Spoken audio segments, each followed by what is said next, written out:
Welcome to Pathshala Online Sagar. My name is Ayush Shukla and today I will teach you the nature of solvent.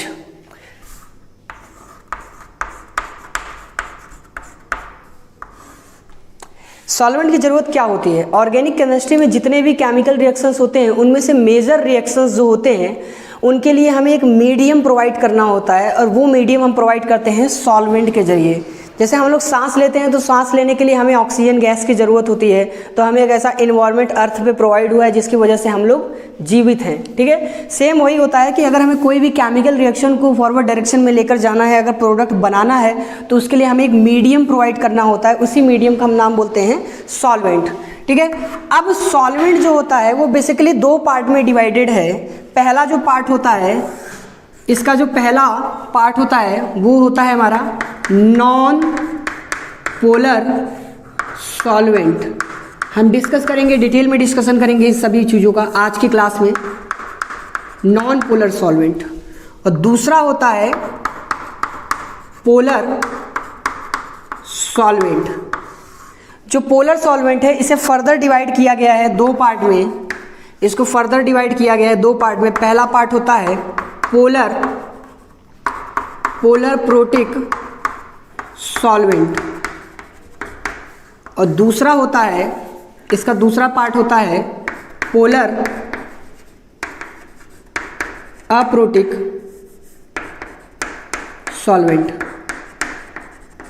तो one by one हम सबको discuss करते चलेंगे। सबसे पहले मैं डिस्कस करूंगा पोलर प्रोटिक सॉल्वेंट के बारे में, फिर मैं डिस्कस करूंगा पोलर एप्रोटिक सॉल्वेंट के बारे में और लास्ट में मैं डिस्कस करूंगा नॉन पोलर सॉल्वेंट के बारे में।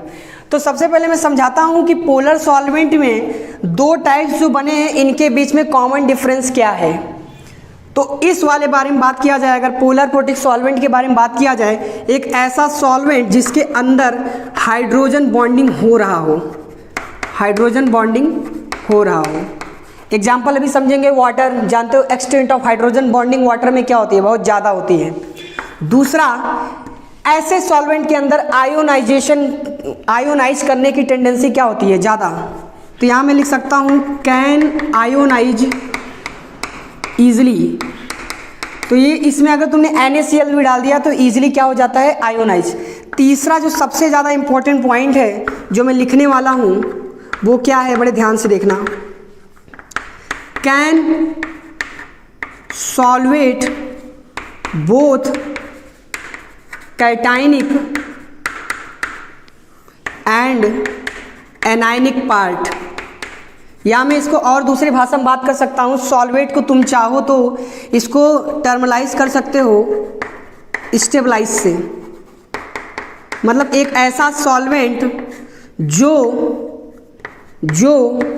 कैटायनिक और एनायनिक पार्ट दोनों को सॉल्वेट कर दे, उसी सॉल्वेंट को क्या बोला जाता है, पोलर प्रोटिक सॉल्वेंट। तो एक एग्जांपल से शुरू करते हैं, हम इसको बाद में कवर करेंगे, मैं पहले एग्जांपल डिस्कस कर लेता हूँ। एग्जांपल में मैं एक सॉल्वेंट लेकर आता हूँ वाटर, H2O वाटर ले आता हूँ।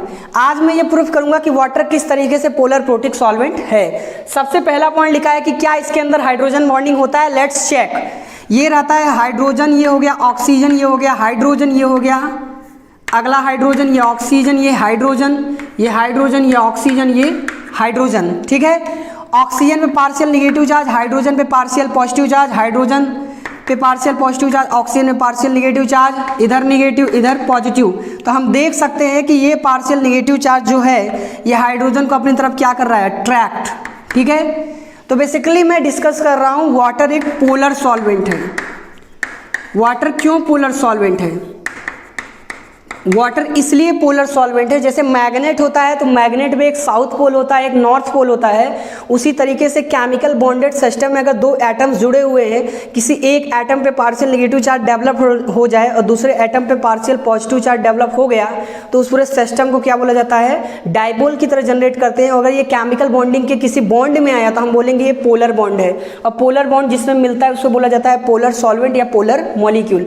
तो हमें ये दिख रहा है एक फिक्स डिस्टेंस पे दो डिफरेंट चार्जेस स्टैब्लिश हो चुके हैं, इसलिए इसको बोला जाता है पोल्स। एक पोल, दो पोल, डाइपोल। तो डाइपोल कंटेनिंग सॉल्वेंट को क्या बोला जाता है? Polar solvent.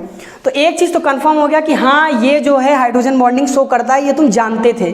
और तुमने ये भी पढ़ा है कि अगर मान लो NaCl है या पोटेशियम क्लोराइड है, अगर तुम उसको वाटर के अंदर डाल दो तो सुना होगा डिसोसिएट हो जाता है। जैसे मान लो ये लिया हमने क्या, ये लिया हमने NaCl का सॉलिड फॉर्म, ठीक है। अब इस सॉलिड को फॉर्म को लिया और हमने इसको वाटर के अंदर क्या कराया, डिसॉल्व करा दिया।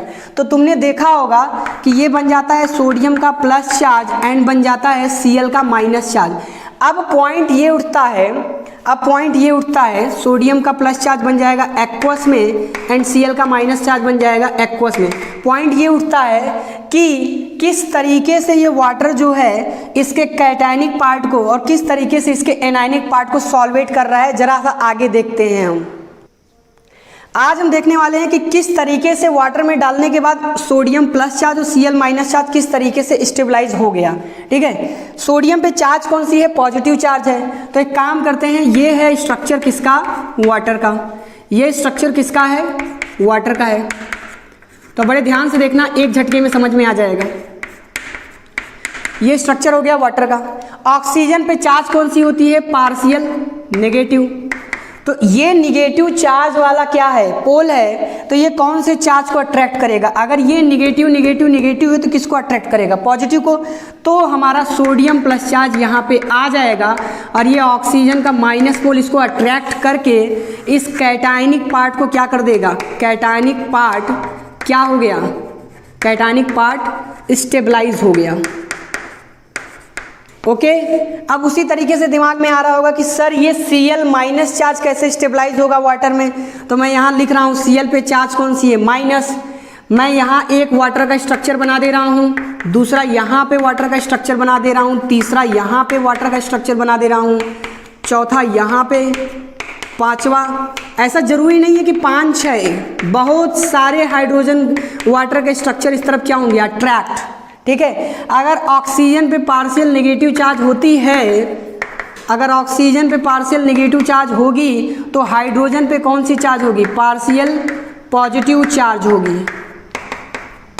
तो क्या होगा? ये पॉजिटिव जो प्लेन रहेगा, पॉजिटिव वाला जो पोल रहेगा, वो Cl माइनस को अपनी तरफ क्या कर लेगा? अट्रैक्ट। तो यहाँ से ये पता चलता है कि हमारा जो एनायनिक पार्ट है वो भी क्या हो गया? सॉल्वेट हो गया। एनायनिक पार्ट क्या हो गया? सॉल्वेट।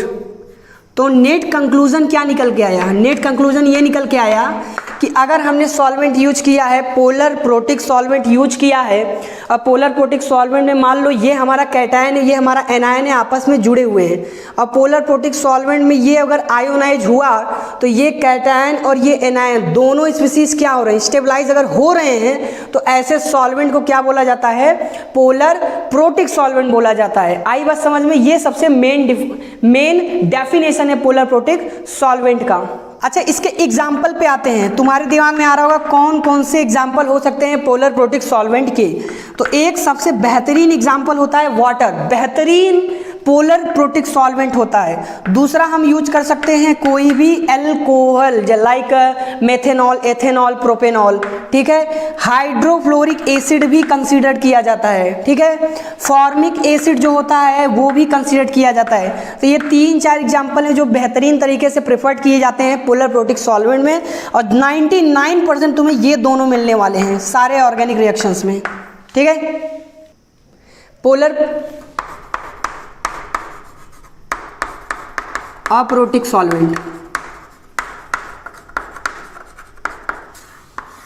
अगर सब लोगों को पोलर प्रोटिक सॉल्वेंट के बारे में पता चल गया हो तो हम आगे बढ़ते हैं। पोलर प्रोटिक सॉल्वेंट में क्या होता है? हाइड्रोजन बॉन्डिंग होता है, आयोनाइजेशन वो करा सकता है, और वो कैटायनिक और एनायनिक पार्ट को क्या कर देता है? सॉल्वेट।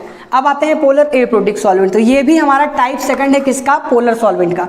तो इसमें सबसे पहला पॉइंट निकल के आता है can not show hydrogen bonding. पहली बात याद रखना कि इसमें हाइड्रोजन बॉन्डिंग नहीं होता है। दूसरी बात कैन आयोनाइज, लेकिन ये आयोनाइज करा सकता है। तीसरा जो सबसे ज़्यादा इंपॉर्टेंट पॉइंट है, मैं यहाँ पहले ही बना के लिख रहा हूँ, ये इस पॉइंट की जान है, अब वो ये है solvate solvate only cationic part and release anionic part. कैसे समझते हैं? तो सबसे पहली बात तो ये है कि ये हाइड्रोजन बॉन्डिंग शो नहीं करता, ये आयोनाइज करा देता है, लेकिन ये जो है सिर्फ कैटायनिक पार्ट को सॉल्वेट कर देता है, एनायनिक पार्ट को सॉल्वेट नहीं करता, वो फ्री होते हैं। अब ये कैसे समझ में आएगा? एक एग्जाम्पल के जरिए शुरू करते हैं। मान लो हमारे पास सोडियम क्लोराइड है, ठीक है, हमने सोडियम क्लोराइड को एसीटोन नाम के सॉल्वेंट में डिसॉल्व करा दिया, ठीक है। एसीटोन का फॉर्मूला होता है CH3C double bond O CH3 होता है, ठीक है, ये इसका फॉर्मूला है। हमने जब डिसॉल्व कराया तो हमने देखा ये कन्वर्ट हुआ सोडियम प्लस चार्ज में और Cl माइनस चार्ज में कन्वर्ट हुआ। अब हम देखने वाले हैं कि किस तरीके से सोडियम प्लस चार्ज और Cl माइनस चार्ज को स्टेबलाइज करता है और कौन फ्री होगा और कौन नहीं, ठीक है। पहले नंबर पे CH3C डबल बॉन्ड और CH3 का स्ट्रक्चर सब लोगों को क्लियर होना चाहिए। चूंकि C है, डबल बॉन्ड O है, यहाँ पे CH3 रहेगा और यहाँ पे CH3 रहेगा। क्यों? क्योंकि इसका हाइब्रिडाइजेशन क्या है? इसका हाइब्रिडाइजेशन है sp2, इसलिए यहाँ पे एंगल क्या मेंटेन रहेगा? 120 डिग्री। अब इससे क्या प्रॉफिट होता है? ठीक है, ये एक्चुअली कार्बोनिल पार्ट है, कार्बन की इलेक्ट्रोनिगेटिविटी कम होती है, ऑक्सीजन की इलेक्ट्रोनिगेटिविटी ज़्यादा होती है। तो ऑक्सीजन पे पार्शियल नेगेटिव चार्ज होता है और कार्बन पे होता है पार्शियल पॉजिटिव चार्ज, ठीक है। तो नेगेटिव जो पार्ट है वो बाहर की साइड है। तो अगर मैं यहाँ पे स्ट्रक्चर बनाऊँ ऑक्सीजन डबल बॉन्ड C, यहाँ पे लगा दूँ CH3 लगा दूँ, और एक और यहाँ स्ट्रक्चर बनाऊँ O, यहाँ पे लगाऊँ CH3 एंड CH3 लगाऊँ, और यहाँ पे हमें पता है कि ऑक्सीजन पे नेगेटिव चार्ज है, तो बीचों बीच में हमारा सोडियम प्लस चार्ज बड़े अच्छे से आ सकता है, और ऑक्सीजन का ये माइनस चार्ज, ये माइनस चार्ज अच्छे से उसको क्या कर सकते हैं? स्टेबलाइज। तो यहाँ पे हमारा जो कैटायन है, कैटायन क्या हो चुका है? स्टेबलाइज्ड हो चुका है। लेकिन वो तो पॉइंट में पहले से लिखा है कि कैटायन तो पहले से ही क्या है? सॉल्वेट है, मतलब स्टेबलाइज है। क्वेश्चन ये उठता है कि ये Cl माइनस भैया का क्या होने वाला है?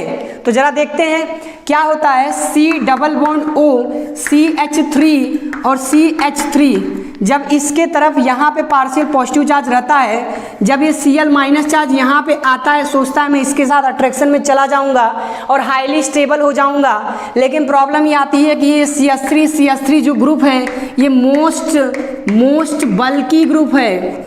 बल्की ग्रुप का मतलब ये समझो कि कहीं पर एक अकेला लड़का बैठा हो और एक लड़का अकेला बैठा था, लेकिन भीड़ लग गई हो चारों तरफ। तो तुम बताओ कौन से लड़के पर इजीली अटैक कर सकते हो? अगर अकेला रहेगा तब इजीली अटैक कर पाओगे, या जब भीड़ में रहेगा तब? तो तुम खुद बोल रहे होगे कि यार अकेला है तो आसानी से मारपीट हो सकती है, लेकिन अगर ग्रुप है और तुम अकेले जा रहे हो तो मारपीट आसानी से नहीं हो सकती। अब ये अकेला बंदा है, यहाँ से अट्रैक्शन में जाना चाहता है, लेकिन ये CH3 मिलकर इतना हाई लेवल रिपल्सन क्रिएट करेंगे जिसकी वजह से Cl माइनस जो है वो अच्छे से अट्रैक्शन में नहीं जा पाएगा। तो कंक्लूजन ये निकल के आता है कि जो हमारा एनायन है वो एनायन क्या हो जाएगा? एनायन फ्री हो जाएगा। और अगर एनायन फ्री हो गया तो इसका मतलब एनायन पार्ट स्टेबल नहीं हो पाया है। हम इसके कुछ एग्जांपल्स के बारे में बात कर लेते हैं। तो यहाँ पे हम कुछ इसके एग्जांपल्स के बारे में बात कर लेते हैं जो ज़्यादातर जेईई मेंस, एडवांस, नीट और सीबीएसई में यूज होता है।